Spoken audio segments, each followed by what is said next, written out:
Hello friends, welcome back to my channel রিনার রকমারিতে সকলকে স্বাগত। আজ একটা গল্প পাঠ করব, আশা করছি তোমাদের ভালো লাগবে। গল্প সুখের উপহার, কলমে সরজিৎ ঘোষ।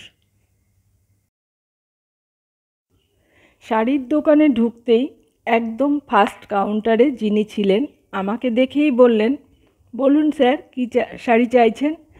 কটনের ছাপা শাড়ি কি আছে? একটু দেখান তো। বাড়িতে পরার জন্য? হ্যাঁ বলতেই বেশ কয়েকটা শাড়ি আমাকে দেখাতে লাগলেন। দেখলাম সবগুলোই একটু ডিপ কালার হলেও একটা শাড়ি আমার বেশ পছন্দ হলো। পছন্দের শাড়িটা হাতে নিয়ে দেখতে দেখতেই বললাম, সবগুলোই তো ডিপ কালার, আমি মায়ের জন্য নেব। বয়স্ক মানুষ তো, তাই লাইট কালার থাকলে বের করুন। কাউন্টারের ছেলেটি বললেন, আসলে আপনি আগে বলেননি তো। ঠিক আছে, কোনো অসুবিধা নেই, লাইট কালারের ওপর আপনাকে দেখিয়ে দিচ্ছি। হঠাৎ করেই 14-15 বছরের একটি ছেলে আমার হাতে থাকা শাড়িটা দেখিয়ে কাউন্টারের ছেলেটিকে জিজ্ঞাসা করলো, এই শাড়িটা কত দাম আছে দাদা? ওই শাড়িটা এই দাদা নিয়ে নিয়েছেন। কথা বলতেই ছেলেটি শাড়িটা থেকে হাত সরিয়ে নিয়ে যে কাউন্টারে শাড়ি দেখছিল সেখানে আবার ফিরে গেল। আমি মনে মনে ভাবছি, এইটুকু ছেলে শাড়ি কিনতে এসেছে। মনের মধ্যে তখন কৌতূহল আমার। এদিকে তখন লাইট কালারের বেশ কিছু শাড়ি আমার সামনে মেলে ধরেছে। ওই ডিপ কালারের শাড়িটা তখনও আমি হাতে রেখে দিয়েছি। ছেলেটি অন্য কাউন্টারে চলে গেলেও আমার হাতে থাকা শাড়িটার দিকে বারবার তাকাচ্ছে। বুঝতেই পেরেছি আমার হাতে থাকা শাড়িটা ছেলেটির পছন্দ হয়েছে।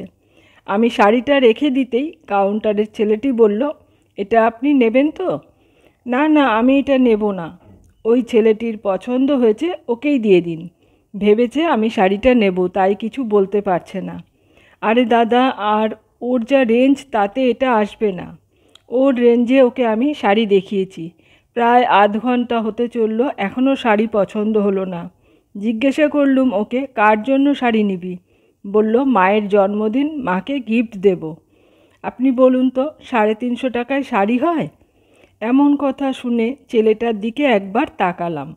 নিজের ছোটোবেলার স্মৃতিটা নতুন করে ভেসে উঠল আর একবার। আমাদের ছিল নিম্নবিত্ত পরিবার, তখন 11-এ পড়ি।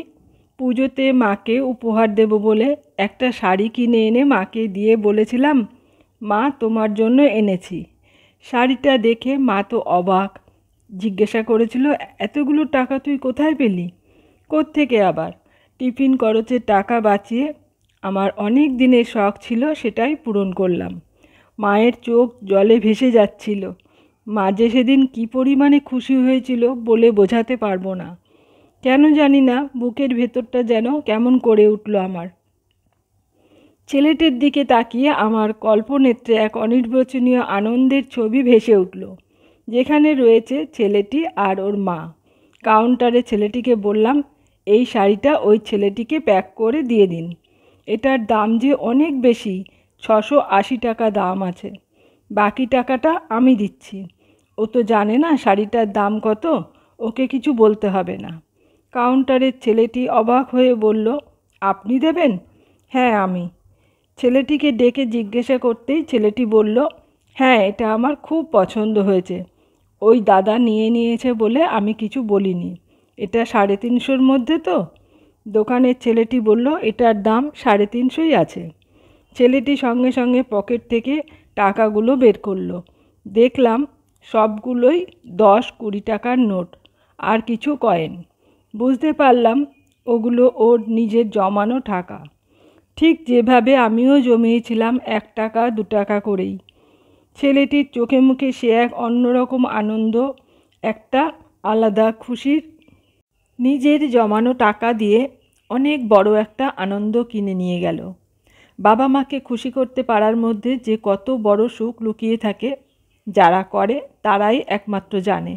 সামান্য টাকাতেও কিন্তু অনেক বড় সুখ কেনা যায়। আজ এখানেই শেষ করছি, আবারও চলে আসব অন্য কোনো কিছু নিয়ে।